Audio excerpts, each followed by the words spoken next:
దేవుళ్ళకు దేవుడు 3 మేకులు పీక్కోలేడంటారేంటి? మీకు అర్థం కాని విషయం ఏంటో చెప్పనా? ఈ రాజు మీకున్న మేకులు పీకటానికి మేకులు కొట్టించుకున్నాడు.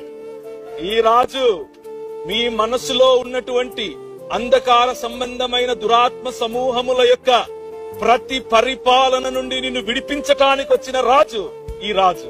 నువ్వు నా ఇంటికి రావటానికి వీల్లేదురా అనంటే, నేను నీ ఇంటికి వస్తాను, భోజనం పెడతావా అని అడుగుతాడు ఈ రాజు. ఏమ్మా, ఇప్పుడు నువ్వు ఎన్నో వాడితో తిరుగుతున్నావు అని సర్కాజం వేసేటటువంటి ప్రపంచంలో ఆమె కోసం గంటల సేపు ఒక బావి దగ్గర వెయిట్ చేసేటటువంటి రాజు నీ రాజు. ఆయన రాజులకు రాజు, ప్రభువులకు ప్రభు, ఎలోహింలకు ఎలోహిం. ఈ రాజు ఏదో ఒక మత స్థాపకుడు కాదు సుమా. ఈ రాజు నిజమైన మనిషి. ఈ రాజు నీకు దగ్గరగా ఉండాలని నిన్ను పోలి పుట్టిన నిజమైన మనిషి.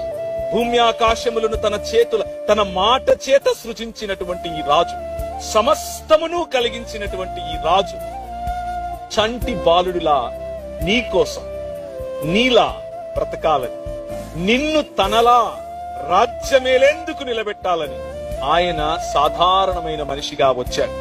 ఆయన కరుణ శాశ్వతమైనది, ఆయన ప్రేమ ఎప్పటికీ తగ్గనిది, ఆయన కృప మనకు చాలినది, ఆయన కాడి తేలికగా ఉంటుంది. పరిసయ్యులు ఆపలేకపోయారు, పిలాతు చంపలేకపోయాడు, సద్దూకయ్యులు ప్రశ్నించి నోరు మూసుకున్నారు, హేరోదీయులు చంపాలనుకుని చివరకు చేతులెత్తారు.